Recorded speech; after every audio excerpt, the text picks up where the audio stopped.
Bon, eh bien, on va commencer. À nouveau, bonjour, bienvenue parmi nous.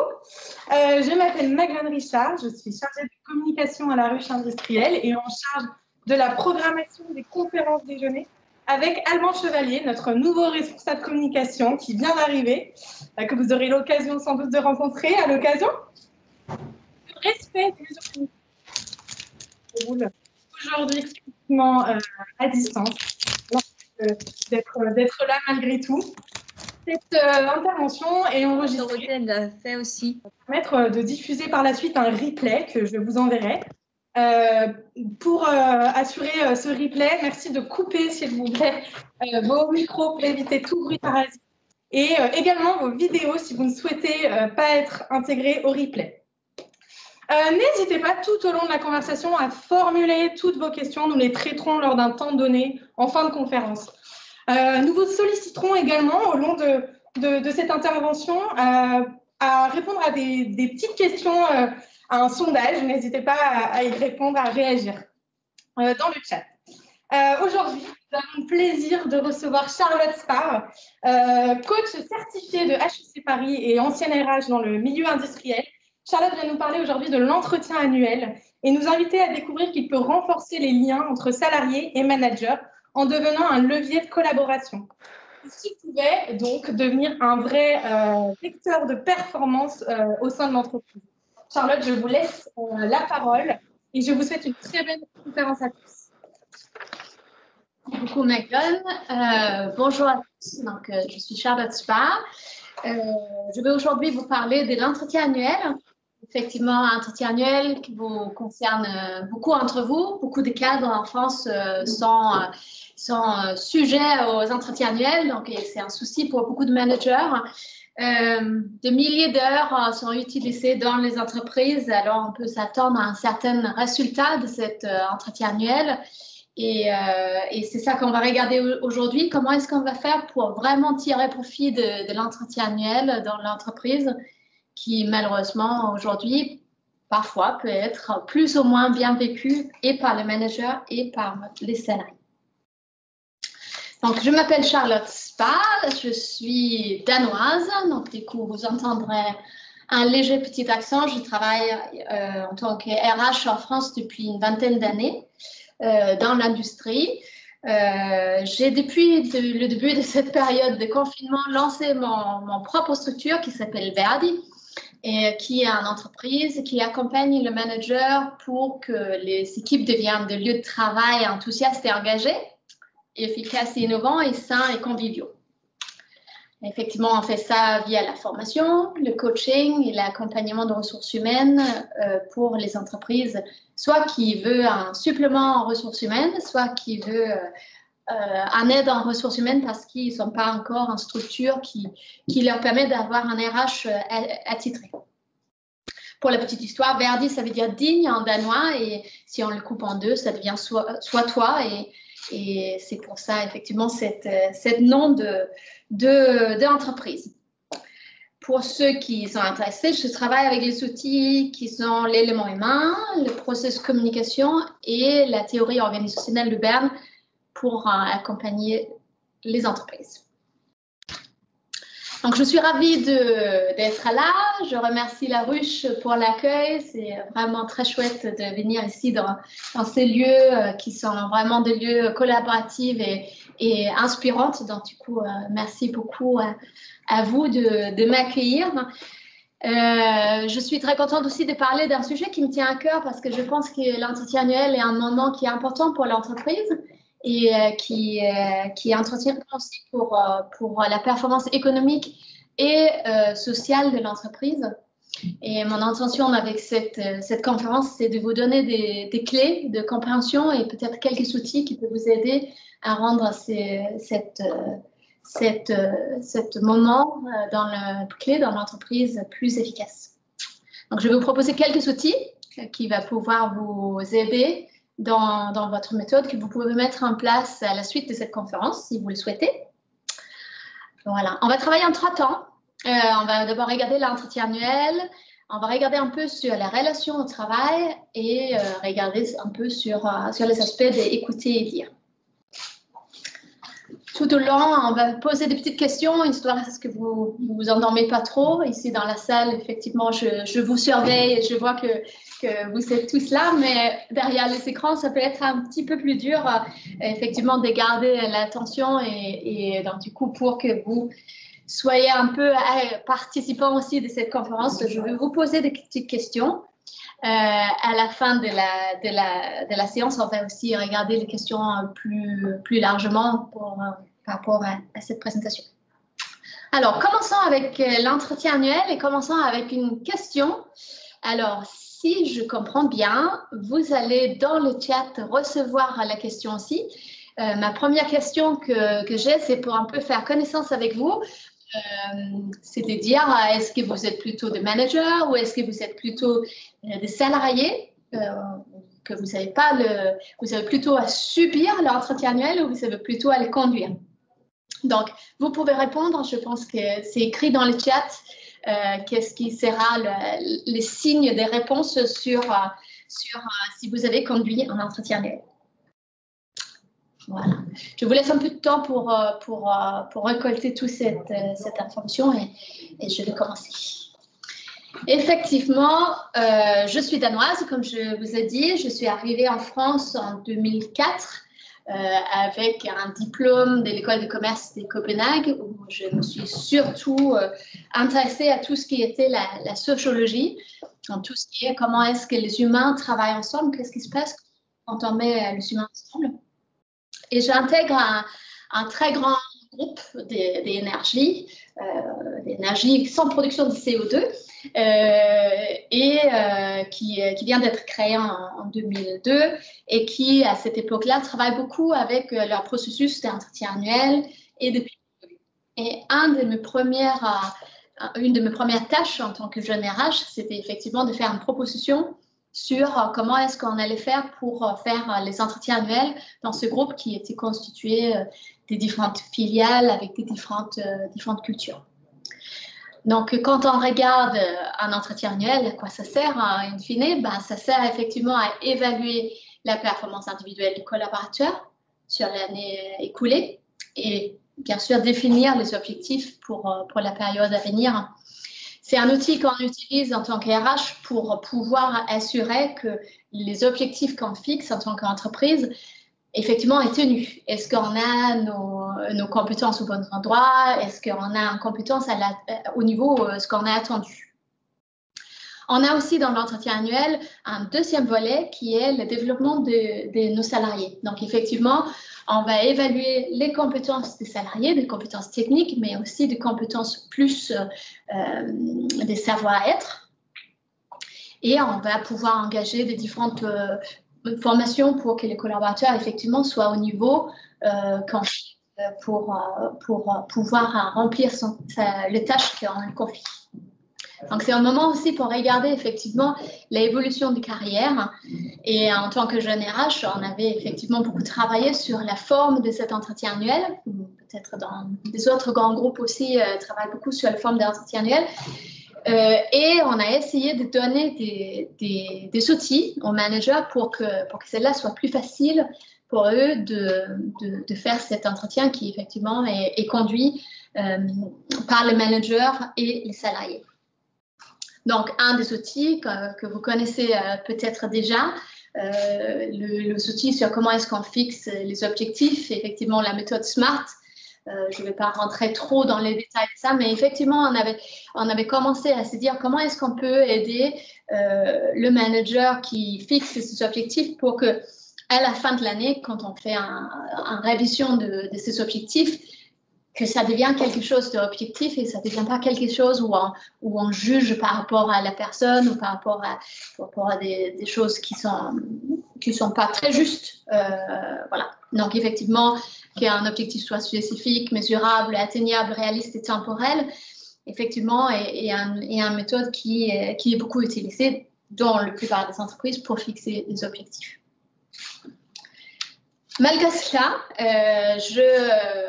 en fait, la suite de ma carrière a fait que je veux retourner de corporate où j'avais travaillé sur le processus, un rôle plus opérationnel avec les managers. Et je dois donc vivre mes propres processus, qui est toujours quelque chose qui est intéressant pour toute personne qui fait des processus, c'est essayer de vivre la côté opérationnelle de ça. Et malgré tous nos efforts pour le rendre facile pour le manager, bah, souvent, c'était pas très facile. Souvent, on avait effectivement en période d'entretien annuel beaucoup des entretiens avec des managers pour qui c'était pas si facile, cet entretien annuel. Peut-être pas avec tous les salariés, mais avec certains où il y avait effectivement des difficultés qui étaient difficiles à gérer. Donc, lors de mes formations, les différentes formations de coaching et aussi mes formations initiales, j'ai commencé à réfléchir un peu, à me dire, mais pourquoi c'est si difficile? On met en place tous ces outils, toutes ces choses qui devraient pouvoir faire que ça roule et que le processus est juste à dérouler. Mais qu'est-ce qui se passe réellement pour que ça devienne si difficile? Et mon idée, effectivement, c'était effectivement de me tourner plus vers le coaching pour pouvoir aider les managers avec ces aspects qui apparemment posent problème. Donc, la première problématique qu'on voit en tant qu'RH quand on arrive dans un rôle opérationnel, c'est que parfois, les entretiens mettent en place une courbe de performance imposée. Donc, vous le connaissez peut-être. On a effectivement des différentes notes qu'on peut donner aux salariés par rapport à son performance de l'année. De personnes 10 de 1 à 5, 1 à 10, peu importe. En tout cas, l'idée est qu'on a une note à peu près au milieu qui veut dire que la personne a fait 100% de ses objectifs, au-dessus qu'il dépasse et en dessous qu'il remplit partiellement. Donc, pour que les liens avec les processus de compensation and benefits donnent sens, bah, c'est souvent lié, le compensation and benefits est souvent lié avec la performance, dans l'idée de dire que le plus la performance est haute, le plus on veut payer les salariés, forcément. Après, on croise avec les prix de marché, mais effectivement, la performance est souvent fortement liée avec la rémunération qu'on peut avoir après. Donc, du coup, ça ne sert à rien que tous les managers donnent de très bonnes notes aux salariés. Ça ne donne pas de sens et c'est peut-être pas non plus le reflet de la réalité. Donc, effectivement, dans beaucoup d'entreprises, la fonction RH impose un courbe de performance. Ça fait effectivement aussi que quand on arrive lors de l'entretien annuel, on sait aussi qu'on va avoir son note. On est un peu retourné au moment où on a les notes de l'école, un peu cette idée de perspective, peut-être de punition, de récompense, mais en tout cas, on est un peu revenu en enfance par rapport à ça. Malheureusement aussi, quand les RH sont très stricts sur cette courbe de performance, ça peut aussi générer une certaine concurrence au sein de l'équipe. Si je suis dans une équipe de 10 personnes et je sais que mon manager va avoir à choisir quelqu'un qui ne remplit pas et quelqu'un qui dépasse, je peux parfois avoir une petite tendance à peut-être pas trop aider mon collègue à dépasser ses objectifs pour moi-même relativement être plus. Donc, effectivement, cette courbe de performance fait que parfois, moi-même, je me suis sentie un peu devant le juge d'instruction quand j'allais à l'entretien annuel et surtout que j'avais parfois souhaité que ça s'arrête au plus vite que possible. Donc, effectivement, quand on a un système comme ça, on a parfois une tendance effectivement à cette punition où il y a beaucoup de choses qui peuvent jouer lors de cet entretien annuel. Il y a beaucoup de choses qui peuvent jouer pour moi. Mon rémunération peut se changer ou pas. Mes perspectives d'évaluation, évolution au sein de l'entreprise peut aussi changer. Moi, je n'ai heureusement pas travaillé dans une entreprise où c'était aussi grave que ce qu'on voit sur le dessin, mais malgré cela, ça peut être un moment plutôt difficile. Alban, est-ce que tu peux me dire à peu près les tendances sur qui est-ce qu'on a dans le forum? Est-ce que c'est plutôt des managers ou plutôt des gens qui subissent l'entretien? Une plus grande majorité de managers. D'accord, ok. Donc, on va essayer de donner un peu pour tout le monde, pour que ceux qui sont managers ont des petites pistes, mais aussi pour ceux qui sont salariés et qui subissent, si on peut le dire comme ça, cet entretien annuel, que vous ayez aussi quelques pistes.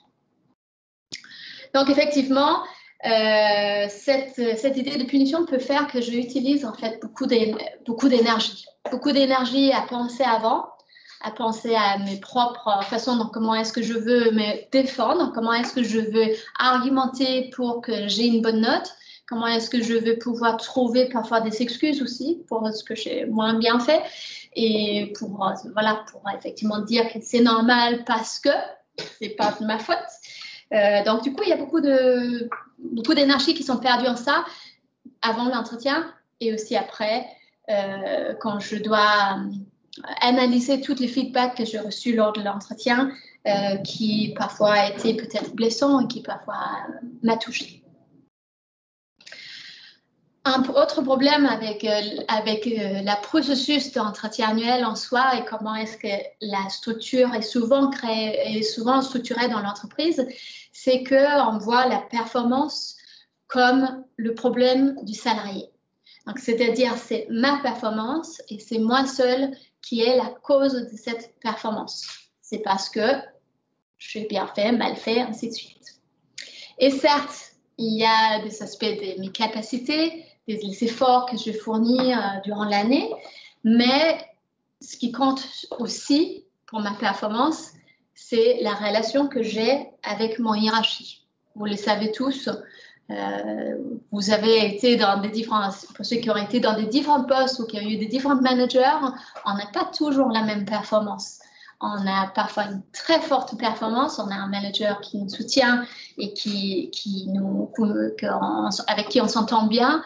Forcément, ma performance va augmenter.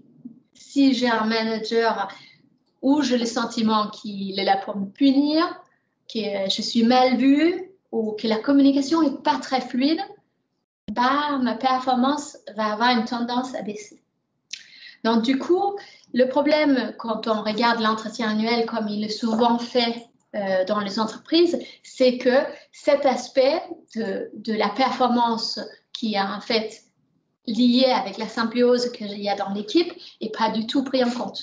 On a rarement dans les entretiens annuels la possibilité de faire un feedback à son manager. Donc, il y a certains salariés qui s'en privent pas, mais c'est souvent quelque chose qui est à la fin, où on peut faire un commentaire, mais ce n'est pas intégré en tant que tel dans la discussion que j'ai avec mon manager. Le feedback est pour moi salarié et en tant que manager, je n'ai pas moi-même de feedback. Alors qu'on sait très bien que ce n'est pas vrai et que notre performance en tant qu'équipe va effectivement jouer sur l'efficacité économique et financière de mon équipe. Le plus que les gens sont en bonne relation, le plus ils sont efficaces, le plus lui haute est la performance. Malheureusement, l'entretien annuel, qui pourtant est fait pour augmenter la performance de l'entreprise en général, prend rarement en compte cette problématique. Donc, effectivement, quand je suis devant tout ça, que je suis seule responsable, qu'il y a des notes à donner, que ça peut jouer sur moi, sur mon futur, je vais avoir une tendance à devenir un peu défensive. En tout cas, je ne vais peut-être pas être très à l'aise à reconnaître mes propres erreurs, à me dire oui, c'est vrai que je ne suis pas très bon à ça. Je vais plutôt essayer de trouver une défense par rapport à ce que même le manager pourrait dire. Voilà. C'est pas mal aussi pour le manager. Hein. Le manager qui a un salarié avec qui on ne s'entend pas si bien, va aussi adopter une posture un peu défensive en trouvant des arguments pour dire que ça n'allait pas.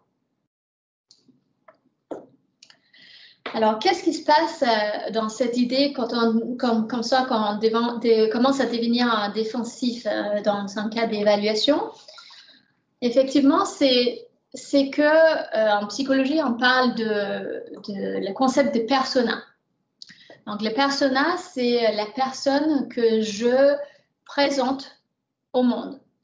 C'est-à-dire, quand je viens au travail, je ne vais pas venir avec tous mes soucis, tous mes mauvais rêves, tous mes cauchemars, tout ça. Je vais présenter devant vous quelqu'un qui tient la route, qui est compétente, qui est intelligente peut-être, même aimable, que je suis quelqu'un qui est plutôt en bonne confiance en moi. Et tout ça, je vais présenter au travail. Donc, c'est mon persona. Ça ne veut pas dire que c'est faux, c'est une partie de moi que je crée moi-même selon des standards que je définis dans mon enfance avec mes parents. Peut-être j'ai des parents qui trouvaient que je devrais être une fille très sage et très gentille. Et donc, du coup, je vais effectivement, dans ma persona, intégrer l'idée que je suis quelqu'un de très gentil, très agréable. Et ça fait partie de ma persona. Donc, effectivement, je veux mettre des choses qui sont acceptables par rapport aux standards du groupe dans lequel je me trouve.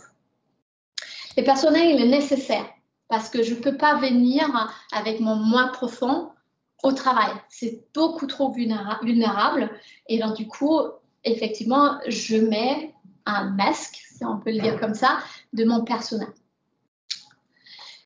Quand j'ai l'impression que cette masque n'est pas respectée par mon manager ou par mes collègues, je vais commencer mes discussions avec moi-même.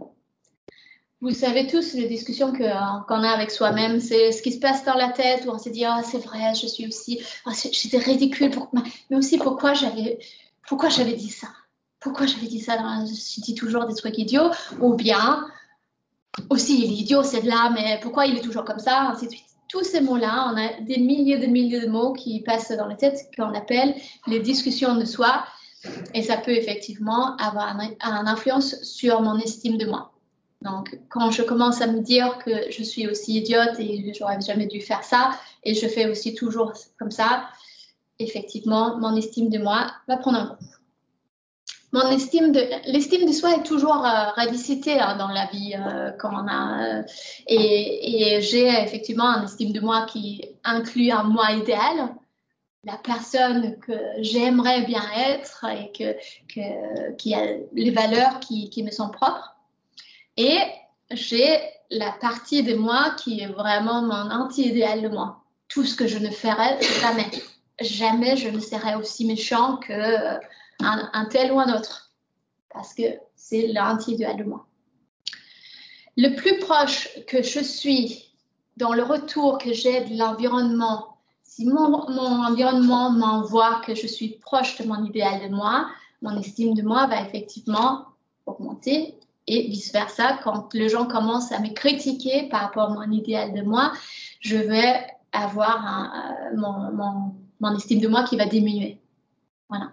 Quand mon estime de moi va diminuer, je vais commencer à me protéger. Je vais commencer à avoir des mécanismes de défense qui vont se mettre en jeu pour me protéger. Je vais soit dire aussi je m'en fiche ou je suis aussi toujours si idiote, je vais me mettre en victime, je vais me mettre en accusateur, je vais commencer tous ces jeux psychologiques qui effectivement endommagent la relation que je peux avoir avec l'autre. Donc, parlant des relations au travail, toute recherche montre que, et votre propre expérience, je suppose aussi, montre qu'on quitte un travail principalement à cause de la relation qu'on a avec principalement son manager et avec ses collègues au travail. Et pourtant, ces relations sont tellement difficiles à gérer, tellement difficiles à en parler. Donc, qu'est-ce que vous en pensez, vous, à votre avis? Une petite réponse sur le chat pour vous réveiller, pour ceux qui commencent à trouver ça un peu lourd. Voilà. Quelle est l'influence de la relation que vous avez avec votre hiérarchie sur votre performance. Donc, encore, je pense que Magdone et Alban ont mis des petits signes que vous pouvez utiliser pour répondre rapidement par rapport à cette question-là.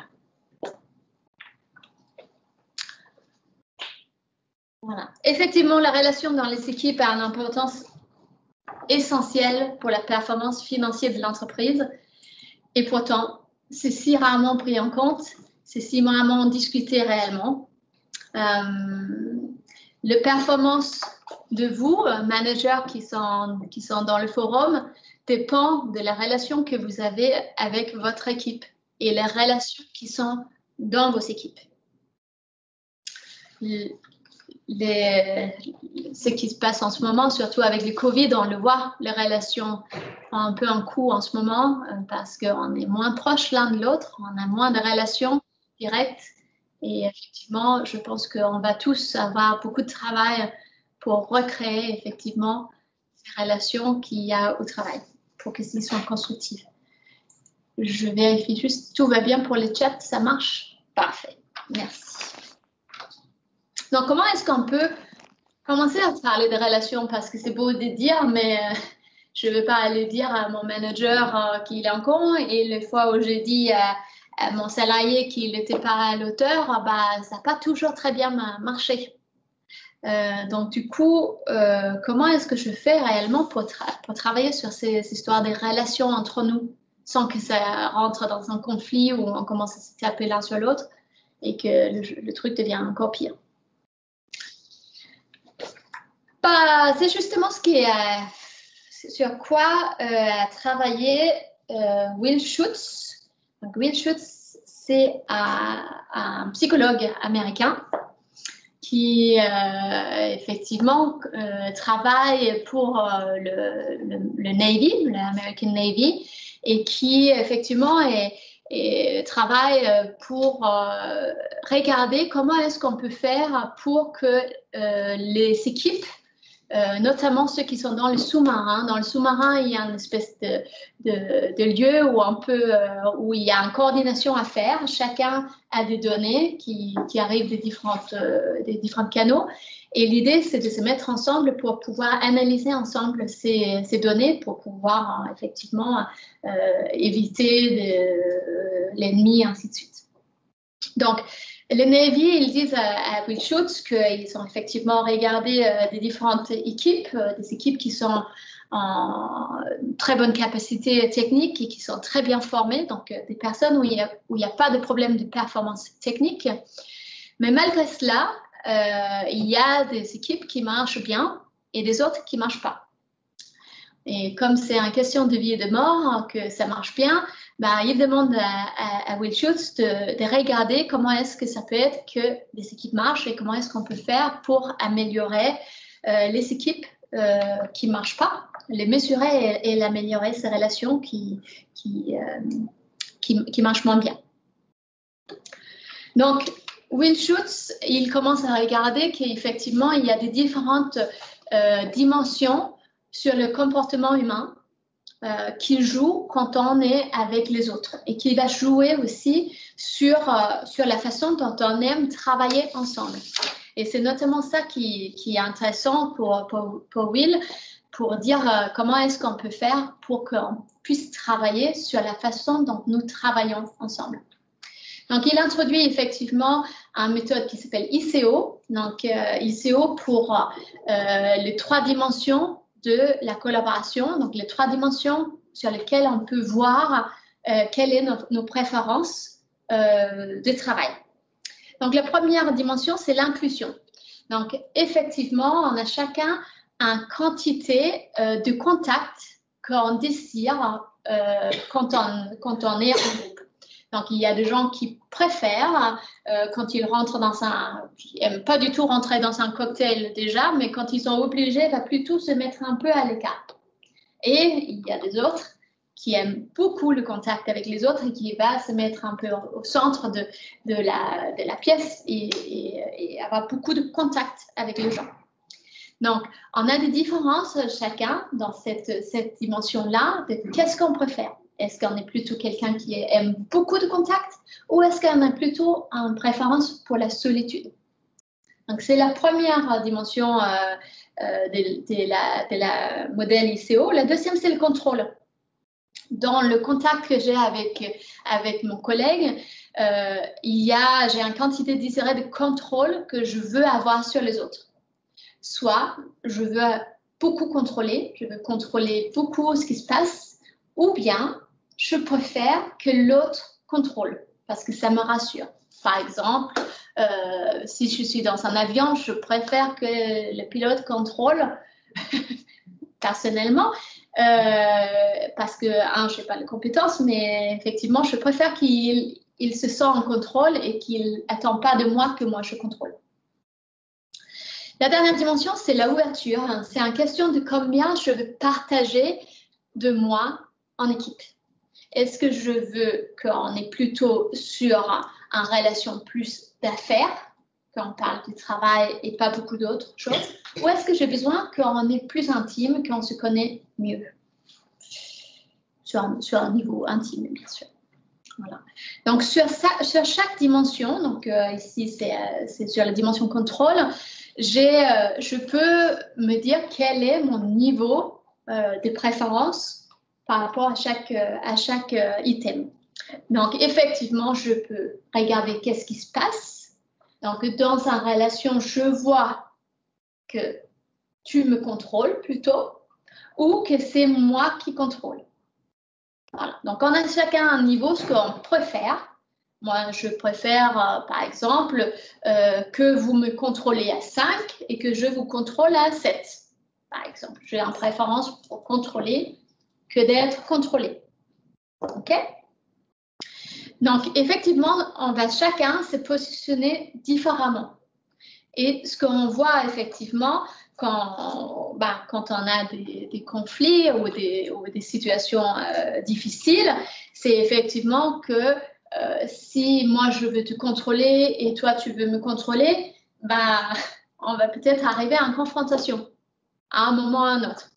Si moi je veux que tu me contrôles et que tu prends un peu le lead, et que toi que je veux que je prends le lead aussi, il ne va pas se passer grand-chose. Ça devient plutôt une situation un peu apathique.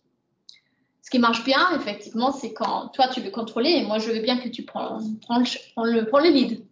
Voilà. Toutes ces situations, il n'y a pas de mieux ou de moins bien. En fait, il y a des positionnements et des préférences. Donc, sur l'inclusion, c'est une question d'être dehors, donc être en dehors du groupe ou être dedans le groupe. Dans le contrôle, c'est d'être au-dessous, donc plutôt être soumis ou au-dessus. Et avec l'ouverture, c'est d'être fermé ou ouvert. Donc, on voit effectivement que nos perceptions sont importantes parce qu'on a un peu tendance à mettre un peu une étiquette sur chacun. Et je pense que vous avez chacun pensé quand on voit les exemples à quelqu'un qui est toujours vouloir me contrôler ou qui ne veut jamais rien contrôler, ainsi de suite. Donc, on a une tendance, effectivement, un peu de mettre une étiquette. Et ce qui est intéressant de voir, c'est que quand nos préférences sont similaires, on a plutôt une tendance à décrire les gens avec des mots positifs. Par exemple, si on est très bas en inclusion, c'est-à-dire qu'on préfère la solitude, on va définir quelqu'un d'autre avec les mêmes préférences comme quelqu'un de plutôt indépendant ou autonome. Alors que si moi j'ai un très haut score en inclusion et que l'autre a un très basse, je veux plutôt le nommer comme renfermé ou asocial. Voilà. Un peu la même chose. Hautain parfois, distant, voilà, chose comme ça. Même chose sur le contrôle. Si je suis quelqu'un qui est très bas en contrôle, je veux dire, et que toi aussi tu es très bas en contrôle, je veux dire que tu es facile, que c'est facile à travailler avec toi. Par contre, si moi je suis très haut de ton contrôle et que toi tu es très bas en contrôle, je veux plutôt dire que tu es passif, tu évites les responsabilités. Voilà. Okay. Donc en fait, les deux peuvent être chacun vu positivement ou négativement. Et on a une tendance à dire que si on est pareil, on trouve les mots positifs. Si on n'est pas pareil, effectivement, on a tendance aussi à décrire l'autre de façon un peu négative. C'est que on peut aussi être plus ou moins rigide. Vous voyez sur l'échelle, je suis peut-être, vous me contrôlez à 4. J'aime pas trop que vous me contrôlez, mais quand je suis dans un avion, je veux quand même bien que vous me contrôlez. Donc, j'ai une certaine flexibilité qui va effectivement dépendre de la situation. Le plus je suis flexible, le plus je peux m'adapter à la situation. Si je suis très haute en contrôle, c'est-à-dire que je veux contrôler, ça peut être difficile pour moi d'aller dans cet avion parce que je ne peux pas contrôler. Et si je suis effectivement stressée par ça, je veux me rendre plus rigide. Dans l'avion, ça va être très difficile pour moi que je ne contrôle pas. Donc, du coup, je vais vraiment me mettre en stress et commencer à avoir peur. Parce qu'effectivement, le plus nos préférences sont rigides, le plus aussi on voit l'autre partie comme négative. C'est-à-dire, on a beaucoup de mal à accepter que l'autre peut être plus ou moins bas en contrôle, par exemple. Donc, le problème, c'est pas nos préférences. On peut être haut ou bas, on est chacun différent. Ce qui est difficile et ce qui nous amène à des situations difficiles, c'est quand on commence à devenir rigide, quand on commence à se dire c'est comme ça et pas autrement. Il faut être comme ça et pas autrement. Et quand je fais ça, effectivement, quand je suis dans une situation défensive, donc comme l'entretien annuel, effectivement, mon estime de moi commence à baisser et je veux commencer pour récompenser cette déséquilibre qu'il y a en moi à devenir rigide sur mes positions. Je ne peux plus m'adapter à l'autre et je commence à utiliser beaucoup d'énergie à me battre avec les autres, ouvertement ou pas, souvent pas ouvertement, à la machine à café, dire beaucoup de mal, et tu as vu comme il est, comme ci ou comme ça. Et on a effectivement beaucoup de pertes d'énergie qui pourraient être utilisées pour des choses plus constructives, mais qui finalement est utilisée pour refaire le monde à la machine à café sans que celle-là amène à grand-chose. Alors, Alban, est-ce que tu as des petits retours par rapport à notre question sur le retour de performance, sur le lien, la relation par rapport à ma performance? Une très grande influence. Une très grande influence. La majorité. Ouais. On a aussi des gens qui disent que ça n'a pas d'influence du tout? Non. Non. Ok. Donc, ça, c'est clair. Je m'attendais un petit peu à ça. On aurait pu avoir des gens qui disent que ça n'avait pas d'influence. Souvent, c'est des gens qui ont déjà une bonne relation avec leur manager et qui ont plutôt eu souvent de bonnes relations avec leur manager et qui se rendent peut-être pas forcément compte ce que ça peut faire quand la relation est moins qu'idéale. Voilà. Donc, vous voyez bien que alors que l'entretien annuel, on dit que c'est pour augmenter la performance dans l'entreprise, si on ne traite pas effectivement la relation, c'est difficile effectivement de commencer à traiter la performance en soi. Vous répondez vous-même que ça a une grande influence. Donc, je vais vous donner quelques outils parce que je vous avais promis quelques outils. Je regarde juste où on est par rapport à l'heure, on est bien. Ouais, on se dépêche un peu. Voilà. Alors, une petite question. Voilà, parce que si je dois parler de ma relation avec mon idiot de patron, comment est-ce que je vais faire hein? Et est-ce que c'est vraiment une très bonne idée d'aller le voir et dire qu'il est, de dire tout ce que je pense de lui? Voilà. Il y a encore une petite question dans le chat et Maglone me fait signe que ça marche. Donc, du coup, je vous laisse faire votre retour par rapport à cette question. Est-ce que la vérité est toujours bonne à dire? Moi, je vais plutôt me dire que c'est peut-être une question de c'est quoi la vérité?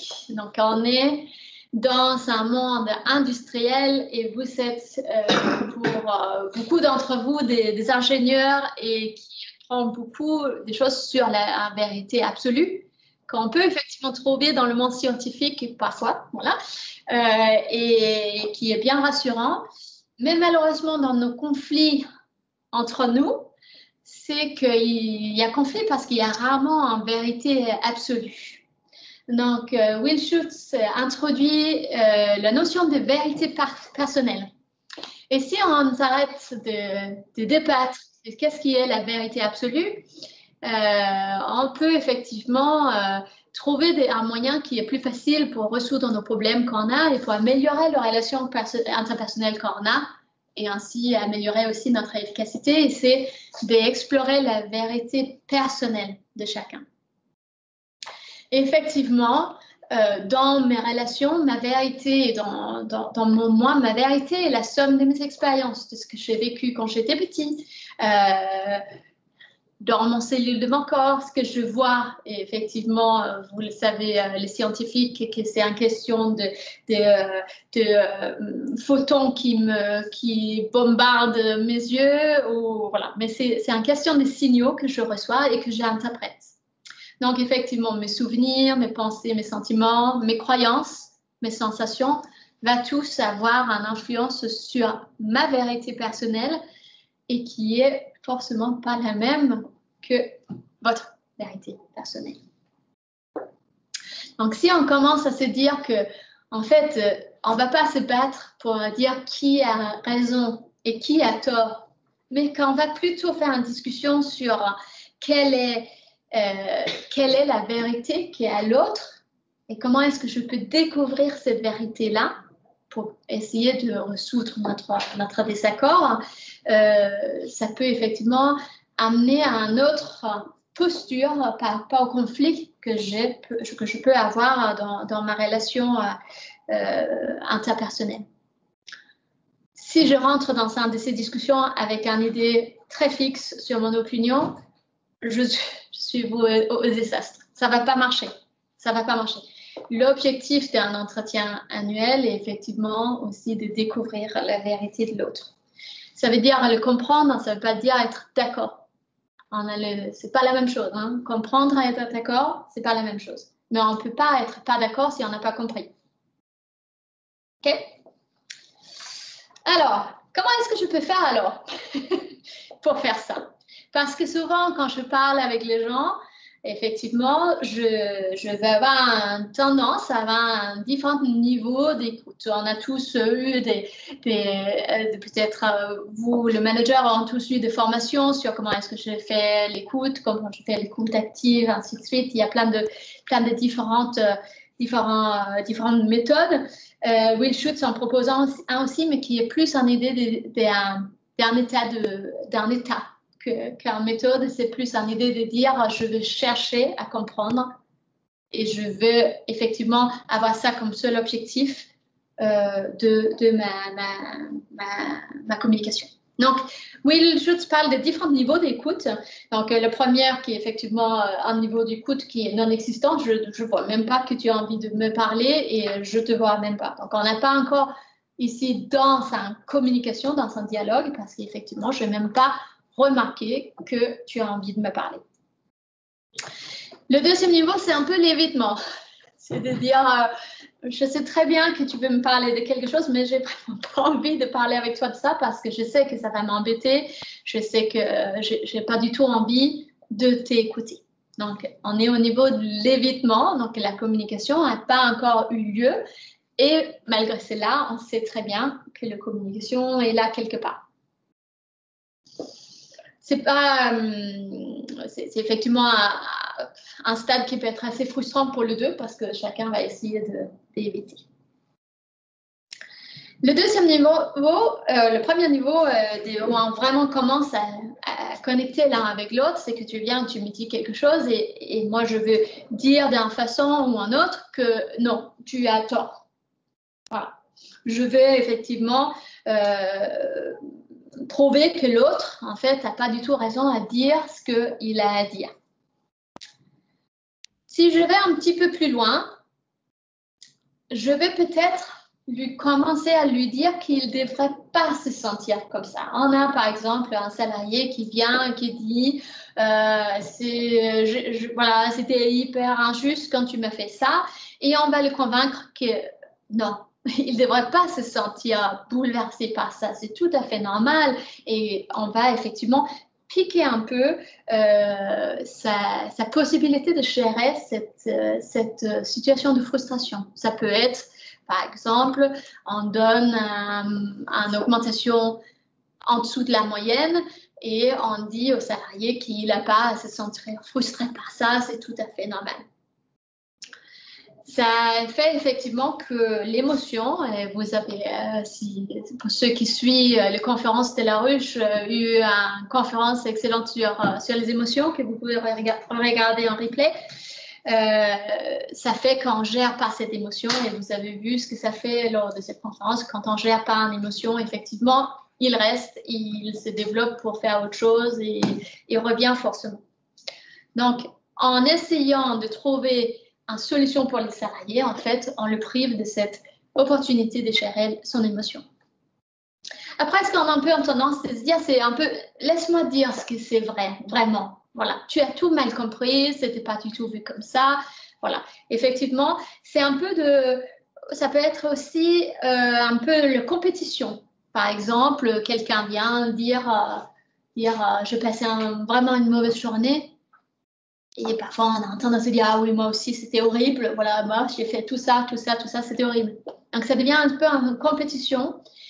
Mais en fait, on n'a toujours pas rentré en contact avec l'autre. On n'a pas encore créé cette connexion. On n'a pas encore créé la relation avec l'autre. Peut-être, effectivement, l'autre est intéressé par son journée, mais la connexion n'est pas tout à fait là. Donc, ce n'est pas avant le niveau 4 où on commence effectivement à rentrer dans la connexion. C'est dans l'idée d'on essaie de comprendre ce que l'autre veut dire. On utilise beaucoup ça, c'est une des premières choses qu'on apprend quand on fait une formation de coaching, c'est effectivement d'essayer de comprendre ce que l'autre veut dire avec ça. Parce que si il dit quelque chose, c'est forcément lié avec sa vérité, la vérité personnelle de l'autre. Donc, moi, ce que je fais, parce que comme tous, on a tous une tendance à trouver des solutions ou à dire que c'était pas du tout comme ça et utiliser tous les niveaux inférieurs pour, pas forcément de façon négative, ça peut être de positif aussi, de dire je vais t'aider, voilà, je veux pas que tu sois triste, je veux pas, ainsi de suite. Moi, ce qui m'a beaucoup aidé pour arriver à ce niveau 4 et pour le niveau 5, où effectivement on peut reformuler même des griefs que les salariés pourraient avoir envers nous, c'est de faire ce que moi j'appelle the crazy test. Donc, tant que je trouve que ce que l'autre dit, c'est complètement fou, c'est que je n'ai pas compris. C'est que je n'ai pas compris. Parce que ce que je peux dire comme c'est complètement fou qu'il dit ça, mais il n'a pas du tout raison, c'est qu'il y a quelque chose dans son monde et dans son vision du monde que moi, je ne vois pas. Donc, tant que c'est fou, on ne peut pas arriver à niveau 5, où je peux effectivement reformuler, où je peux reformuler ce qui lui est arrivé, mais aussi le sentiment qu'il a eu par rapport à ce qui lui est arrivé. Et c'est qu'à partir du niveau 5, où je peux me mettre en opposition en disant que je ne suis pas d'accord, même si je l'ai compris, ou que je suis d'accord. Voilà. C'est un petit peu exigeant, comme, voilà, parce qu'on a tous nos propres histoires qui tournent dans nos têtes. Et on a souvent, lors de l'entretien annuel, surtout parce qu'on est un peu en niveau de stress, on est en défensif, on commence à faire déjà son propre argument. L'autre, il me dit quelque chose et je veux lui dire ça, et notre cerveau est très pris par ces pensées qui nous empêchent en fait d'écouter ce que l'autre a à dire. Donc, le but pour vous, le manager, mais aussi pour vous, les salariés, quand vous parlez avec vos enfants, vos conjoints, vos amis, c'est effectivement d'essayer de rentrer dans le niveau 4 ou le niveau 5, encore mieux, pour pouvoir avoir une connexion plus profonde et plus ouverte avec l'autre. Donc, en dernière minute, on a mis un petit slide supplémentaire parce que Maglone avait dit, mais ok, mais comment est-ce que je fais alors pour dire si avec mon patron ça marche pas si bien, comment est-ce que je fais pour le dire en tant que salarié? C'est pas le cas pour Maglone parce qu'elle est encore très bien entourée ici mais effectivement, l'idée de vous donner un petit outil, c'est effectivement Schultz parle encore de la première vérité. Donc, la première vérité, c'est quoi? La première vérité, c'est l'appréhension que j'ai par rapport à ce qui se passe quand je vais te dire ce que j'ai à te dire. Par exemple, je te trouve, ou quand tu avais fait ça, ça m'a rendu vraiment en colère. Mais c'est quoi mon première peur? De quoi j'ai vraiment peur? Est-ce que j'ai peur que notre relation va se briser? Est-ce que j'ai peur que tu vas être très fâché? Est-ce que j'ai peur que tu vas m'en vouloir si je te dis ça? Donc, c'est quand on présente quelque chose qui est en lien avec nos relations, c'est une très bonne idée de commencer par parler de sa propre peur, de sa propre appréhension par rapport à ça. Une deuxième chose, c'est aussi de nommer l'intention. Si je vais dire à quelqu'un que je suis fâchée avec lui à cause de quelque chose qu'il a fait, c'est un ami à moi, je peux aussi lui dire, c'est important pour moi que notre relation soit honnête ou qu'on peut se dire quelque chose. Mon intention de te dire ça, c'est pas de couper avec toi. Ça fait que l'autre peut sortir et il sait qu'il va arriver quelque chose qui est peut-être pas très agréable à entendre, mais il sait quelle est mon intention avec ça. Est-ce que c'était te faire du mal dans ce cas? Je ne l'espère pas pour vos relations amicales, mais effectivement, l'autre peut se dire, OK, mon intention, c'est qu'on s'entend bien après ça, qu'on travaille bien ensemble. On peut l'utiliser aussi pour dire des choses à ses salariés dans son équipe. Mon intention est que l'équipe marche bien. Voilà, et je dois te dire ces trucs-là. On vérifie aussi que l'autre est prêt à entendre ça. Parce que parfois, on a juste une très mauvaise journée, on n'a vraiment pas envie d'entendre quoi que ce soit sur combien je fais mal fait une chose et combien je m'approche à mon anti-idéal de moi. Et donc, du coup, en vérification que l'autre est d'accord pour entendre cette vérité-là à ce moment-là est toujours une bonne idée. S'il n'est pas d'accord à ce moment-là, lui proposer un autre moment pour en parler. Et après, dire quelle était ma vérité, comment est-ce que moi je l'ai vue. Ce n'est pas une vérité absolue, c'est une vérité personnelle. Voilà. Un petit retour, Alban, sur notre questionnaire. Qu'est-ce qui est sorti? Alors, la totalité des participants ont répondu que cela dépend de comment ils disent la vérité. Tout à fait. Vous avez tous de très bonnes notes sur cette conférence. Bravo à vous tous. Voilà. Donc, si on arrive vers la fin et en conclusion, donc qu'est-ce que je dirais à la jeune RH que j'étais, en tout cas en 2004 quand j'arrivais et que je pensais que si je donnais juste des outils pour m'assurer, ça allait faciliter l'entretien annuel. C'est effectivement, premièrement, être conscient dans le processus que la performance n'est pas seulement personnelle. Il y a certains éléments qui sont personnels, les efforts, les capacités, effectivement, mais il y a aussi des autres aspects sur la performance. Une autre bonne idée, c'est aussi de séparer l'entretien de développement ou de l'entretien annuel où on parle de développement des aspects compensation and benefits. C'est-à-dire, c'est très difficile pour n'importe qui d'aller et parler de ses fragilités, de parler de ce qu'on sait moins bien faire quand on sait que ça va avoir une influence ou que c'est très proche lié avec mon salaire à la fin de l'année. Une autre bonne idée que je soufflerais à Charlotte de 27 ans, c'est de dire, ça pourrait peut-être être une bonne idée d'inclure quelque chose sur les relations et la stratégie pour augmenter la collaboration dans l'équipe. Une idée peut être effectivement toute la théorie des éléments humains de Will Schultz, qui travaille exactement sur ces sujets-là. Ça peut être intéressant d'utiliser ces outils-là aussi dans l'entretien annuel. Parce que avant de pouvoir parler de mon performance technique, si je n'ai pas réglé notre relation entre nous, ça sera très difficile pour moi de commencer à parler même de mon performance technique. Pour tous les managers, ce qui est vraiment, vraiment important dans votre rôle de leadership, c'est de respecter le persona de l'autre.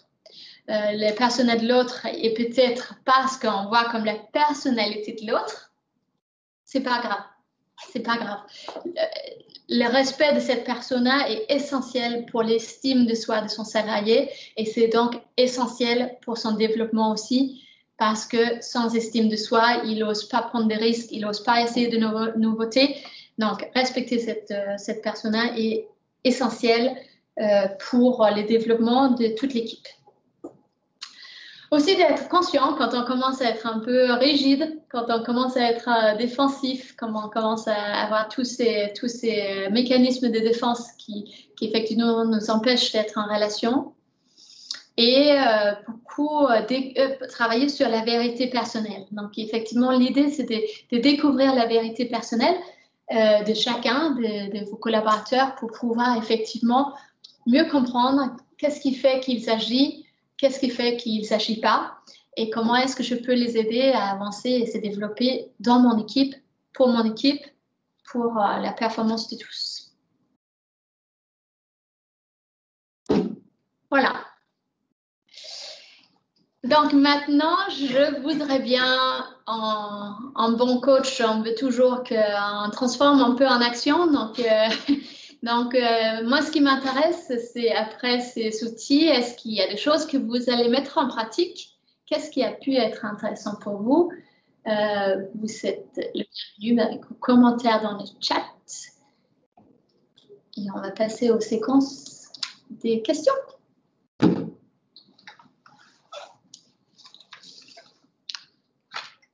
Alors, est-ce qu'il y a déjà des questions? Dites-moi déjà, est-ce qu'il y a des gens qui commencent à réagir un peu dans le chat, qui ont réagi pendant la conférence avec des questions? Alors, des questions pendant la conférence, non. Donc, on invite les participants à envoyer via le chat leurs questions. On a quelques commentaires vraiment très intéressants et inspirants. J'aurais souhaité le savoir aussi quand j'ai commencé à travailler. Mieux vaut tard que jamais. Hein.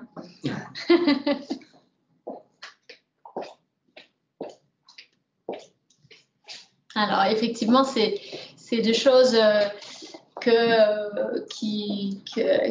la fonction ressources humaines a peut-être été moins formée à faire avant. C'est aussi difficile pour les ressources humaines de toucher à ça parce qu'on est déjà, quand on est salarié ressources humaines, on fait partie aussi des salariés et on peut aussi être sur le directif et c'est très difficile en tant qu'RH interne, salarié et subordonné de vraiment pouvoir aider le management qui est au-dessus de moi, pas le management qui est dans mon clientèle, si on peut le dire comme ça en tant qu'RH. Mais le manager qui est au-dessus de moi, ça va être difficile parce que je veux moi-même être dans la même lien de subordination.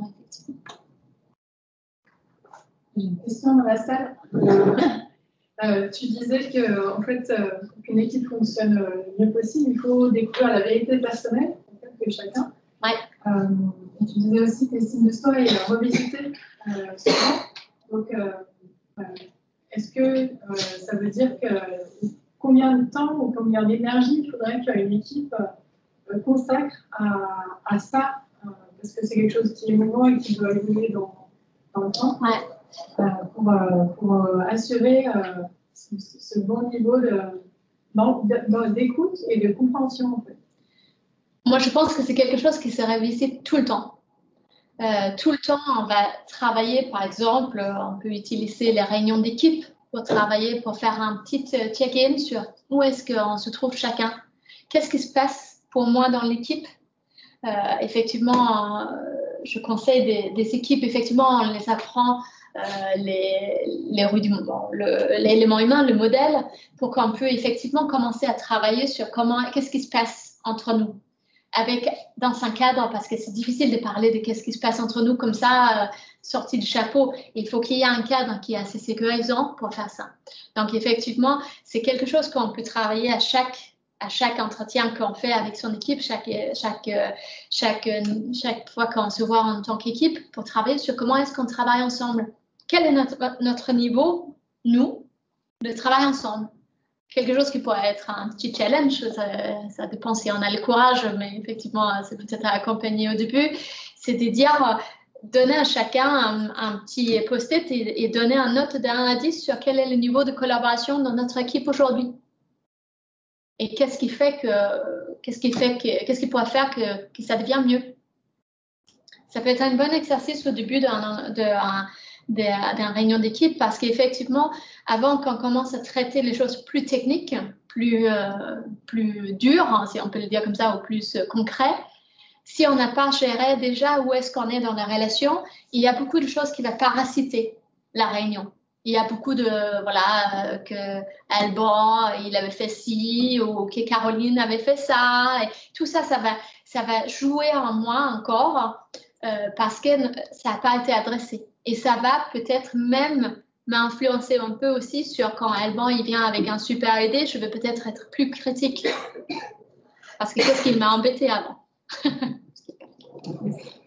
Voilà. Donc, effectivement, un petit début de réunion, en tant que manager, on peut commencer par comment est-ce que vous voyez la collaboration dans l'équipe et qu'est-ce qu'on pourrait faire pour le rendre meilleur. L'idée, comme Caroline, elle laissait, Will Schutz, il dit effectivement qu'on est dans l'élément humain, il a le principe qu'on est tous 100% responsables de l'équipe, de soi-même et de la performance collaborative, mais que personne n'est à blâmer. C'est un peu extrême, mais si on est tous 100% responsables, je suis aussi responsable de dire quand il y a quelque chose que tu as fait qui m'a blessé, de dire quand il y a quelque chose qui ne va pas et qui m'empêche, moi, de travailler bien. Si je ne le dis pas, c'est un choix de ma part. Ça veut dire que j'ai choisi parce que peut-être c'est plus facile, parce que je ne suis pas très à l'aise avec les conflits ouverts ou parce que je ne sais pas trop comment gérer cette situation-là. Je choisis de rien dire. Sauf que souvent, quand on choisit de rien dire, c'est qu'on choisit de rien dire à son patron, mais on dit beaucoup à son conjoint, à son chat, voilà, à toute personne qui en fait n'a pas beaucoup d'influence sur la relation en soi.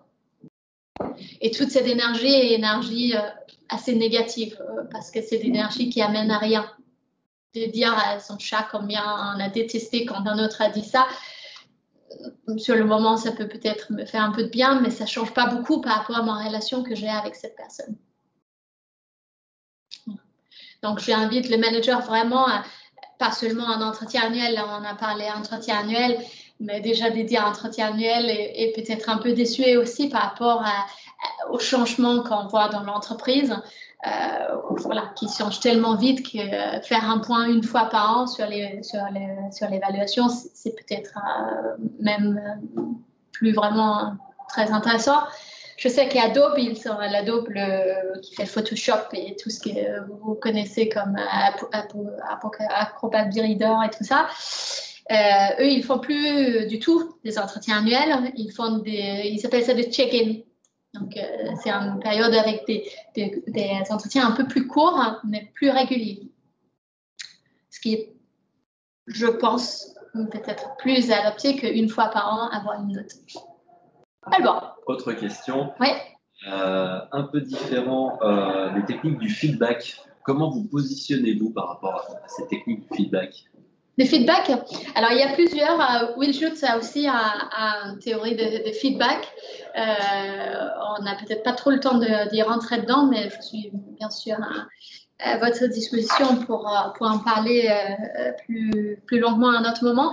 Le feedback est essentiel. Je suis obligée de savoir où est-ce que j'en suis par rapport à ce qui est attendu de moi. Bien sûr, et il y a plein de méthodes de feedback qui sont très très, très, très performant.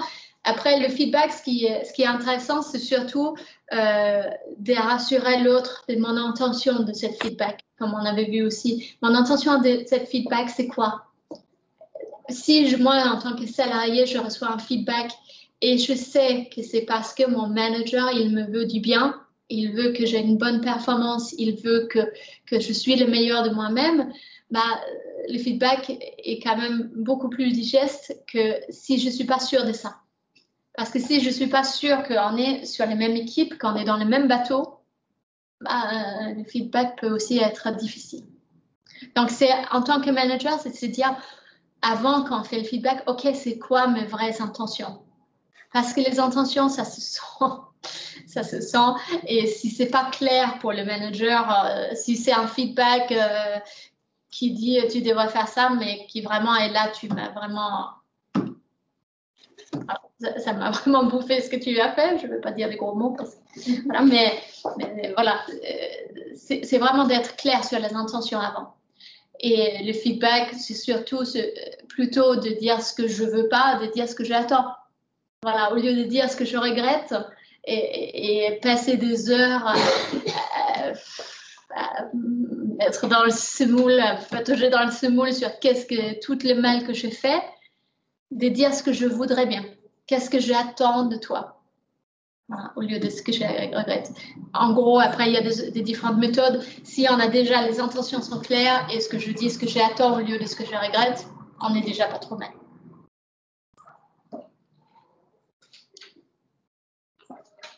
Est-ce qu'il y a des autres questions de la salle?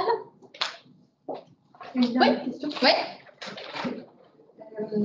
Je perçois en fait que l'entretien de performance est considéré comme un entretien individuel. En tout cas, la petite pratique que j'ai, on voit ça comme individuel. Est-ce que vous avez déjà des pratiques d'entretien de performance, mais de manière collective, justement, entre équipes, pour peut-être un petit peu contourner tout ce qui est notion de notation ou de compétition en entreprise? Est-ce que c'est une pratique que vous avez déjà expérimentée? Je n'ai pas expérimenté moi-même. Comme ça, je dirais surtout qu'il faut qu'il y ait un cadre qui est bien structuré pour ça. Parce qu'effectivement, on peut vite rentrer et toucher mon persona. Et justement, si dans un moment, on se sent que toute l'équipe trouve que je suis quelqu'un qui est plus proche de mon anti-idéal de moi que mon idéal de moi, ça peut être très difficile pour la personne déjà de garder son dignité devant l'équipe. Donc, existe de 360, par exemple, pour le manager. Il y a des managers qui reçoivent ou des entreprises qui font effectivement les méthodes de 360, qui est une méthode où on utilise un questionnaire, où on demande au manager au-dessus, aux collègues, aux subordonnés et aux clients de répondre sur des questions qui sont bien précises. Mais le 360 est aussi, peut aussi être très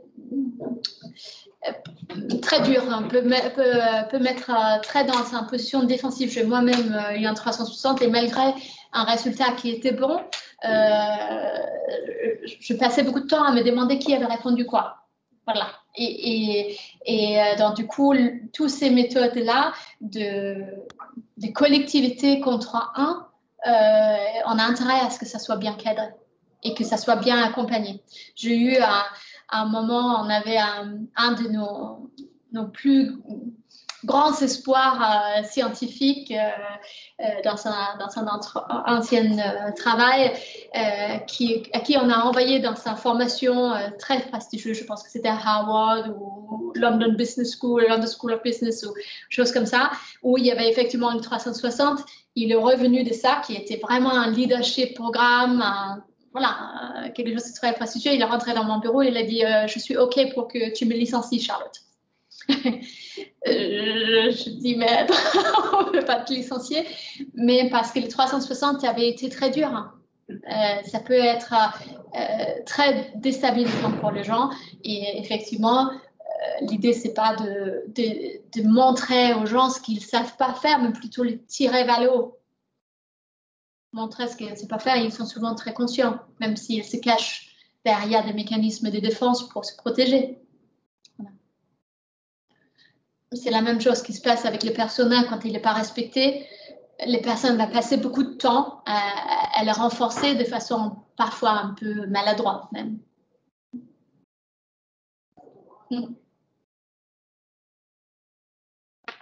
Voilà. Donc, merci encore pour ce temps, cette conférence. Merci à la Ruche, merci à vous tous qui ont suivi. Voilà. Si vous avez des questions, si vous avez envie de discuter encore sur les aspects de l'humain dans l'entreprise, comment est-ce qu'on fait pour créer des organisations qui sont adaptées à la fonctionnement humain, je suis à votre disposition, n'hésitez pas. Voilà. Merci beaucoup, Charlotte, pour cette conférence très intéressante. Ça nous permet de comprendre que l'entretien de collaboration, l'entretien annuel, c'est un lapsus révélateur. Très bien. Que l'entretien annuel peut vraiment devenir un moment d'écoute mutuelle. C'est très intéressant de le savoir. Donc, il y aura un replay de cette conférence, replay que je vous transférerai à tous par mail et qui sera évidemment diffusé sur nos différents réseaux sociaux. Ce sera un replay sur YouTube. Donc, n'hésitez pas à vous inscrire, à vous abonner à notre chaîne. Vous découvrirez tous nos replays de nos différentes conférences aux sujets divers et variés qui peuvent à coup sûr vous intéresser. Notre prochaine conférence sera une conférence en juin et il s'agira d'une conférence de navigateur Louis Duc qui reviendra sur son chavirage sur le retour de la Transat Jacques Fabre. Dépassement de soi, résistance au stress. Il s'agira sûrement d'une conférence passionnante et inspirante. Restez connectés, on vous en dit plus très vite. Encore un grand merci à tous. Passez une très bonne journée.